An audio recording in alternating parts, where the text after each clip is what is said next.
Hi, and welcome to the Simple SEO Content Podcast. I'm your host, Rachel Lind Teigen, president and founder of Etched Marketing and Etched Marketing Academy.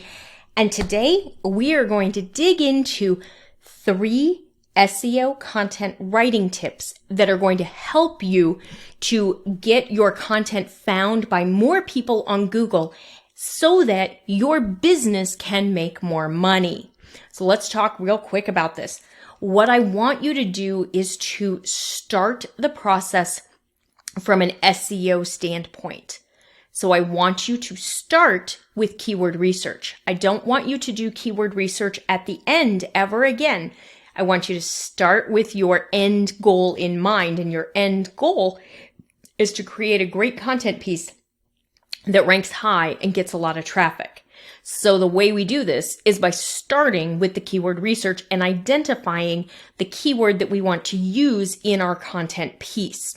So I want you to look for a keyword that your ideal customer uses, that is related to your niche, to your market, and that your website can rank at the top of Google for. Because if you choose a keyword that your ideal customer does not use, you will not get traffic because nobody's searching for it. If you use a keyword that your website cannot rank for, you will not get traffic because your website will not rank. So it's really important to make sure that you're choosing the right keyword. This is the most critical part of your SEO content, in all honesty. So I want you to go to whatever keyword research tool you use. There's a bunch of them out there. Use the one that you're the most comfortable with. And I want you to research for terms that are related to your niche. Now, if you've been doing this for a while, you've been following me, you know that if you're blogging, you should be blogging each week, or creating your audio content, your podcast, or your video content for YouTube. And then you're repurposing that content to create your social media content. So you should be creating new content each week. You should also have content pillars, meaning the way I teach it is we choose 4 subjects or 4 pillars that we address each month. And this makes it really easy for you because we have 4 weeks in a month, most times.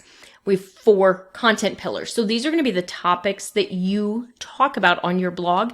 Those content pillars need to tie to your products or services. So for my realtors, most of them are going to have content pillars that include buying a home, selling a home. Some may have property management. Some may have investment properties or short-term rentals or luxury properties or golf course properties or whatever niche markets they want to focus on within their overall market. I've got some crafters. My crafters, it might be things like the product that they're selling, and then the patterns, if they're selling patterns, and then maybe custom pieces or memory pieces, whatever it is that your business sells. For me, it's all about SEO and content marketing, and we talk about blogging, and I put in a little bit of marketing strategy in there sometimes as well, or entrepreneurship, because those are topics that are important to you, to my audience. So think about your audience. Choose 4 topic areas that tie to your products or services. This is how we make money from the content that we're creating. We generate leads. We want to make sure that the person who's coming to our website finds something of value there so that they engage with us and they interact and they want to be brought into our world.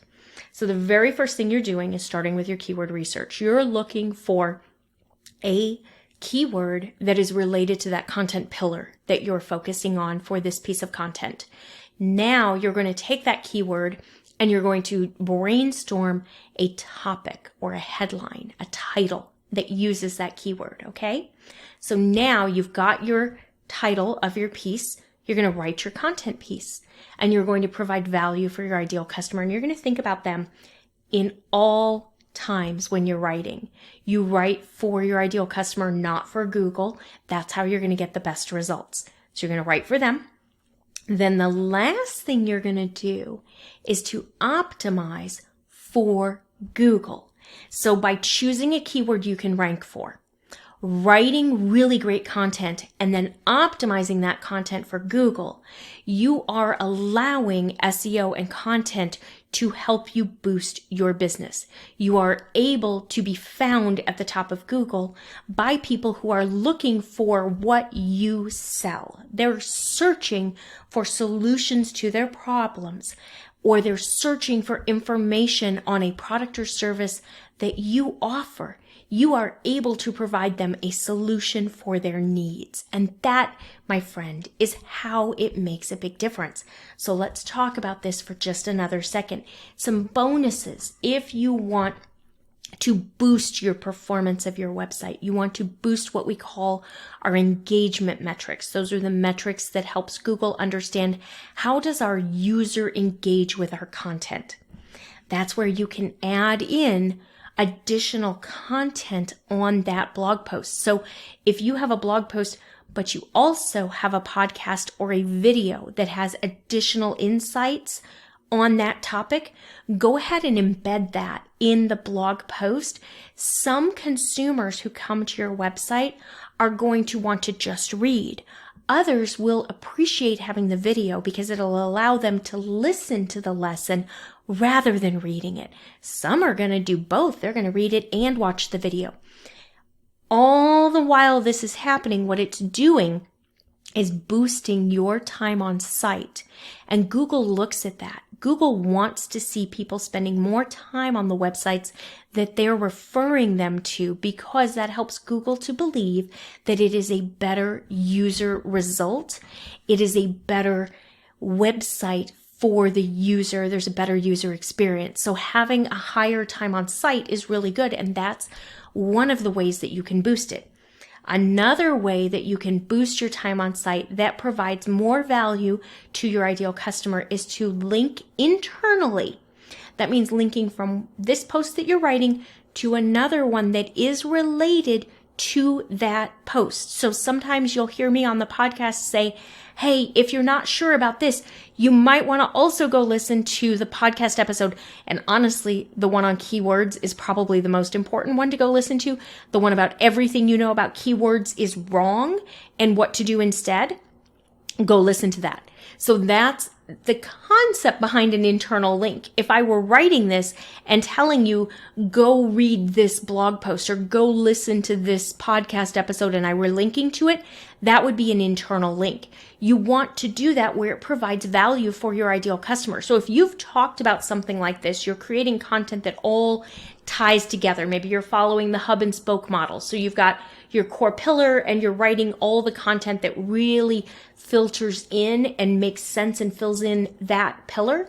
Go ahead and link to one or two of those posts that make sense for this one. They provide some additional information. They provide some background. They give it another perspective, something else that's going to be of help, because some of your consumers are going to read that additional information, and that is going to increase the time they spend on the site and the number of pages that they look at on average pages per session, which is another good engagement metric. So I want you to really think about your ideal customer, think about what they need, and then think about that conversion path. If you want to have SEO content as a major marketing channel for your business, there needs to be a conversion path for the content that you're creating. So you need to create content that has an audience that you know they want to read. You need to create content that is helpful, that provides value for them, and then you need to optimize that content so that it gets found in Google. You need all three steps to make this work. One without the other is not going to work. A well-optimized website with no content on it is not going to work. A website without optimization with great content is not going to work. A website with a high domain authority that could potentially rank well for keywords is not going to rank if it's not optimized for those keywords. You have to do both parts to get the results. You have to write for your audience, choosing a keyword that you can rank for that they're using, and then you have to optimize for Google. That is the only way that this is going to work for you and drive traffic and help you make more money. All right, if you have any questions about this, you know where to find me. If you want my SEO content quick start guide, DM me on Instagram. Just DM me the word SEO and I will get that over to you. It's amazing how that works. Technology worked for once. You never know. I'll get that over to you right away. Or you can go to the freebies tab on my website, etchedmarketing.com/freebies, and you can find it right there as well. And while you're there, make sure you sign up for the 5-day training class or the free program. I've got all of it there to help you learn more. Thanks so much. I'll see you next week.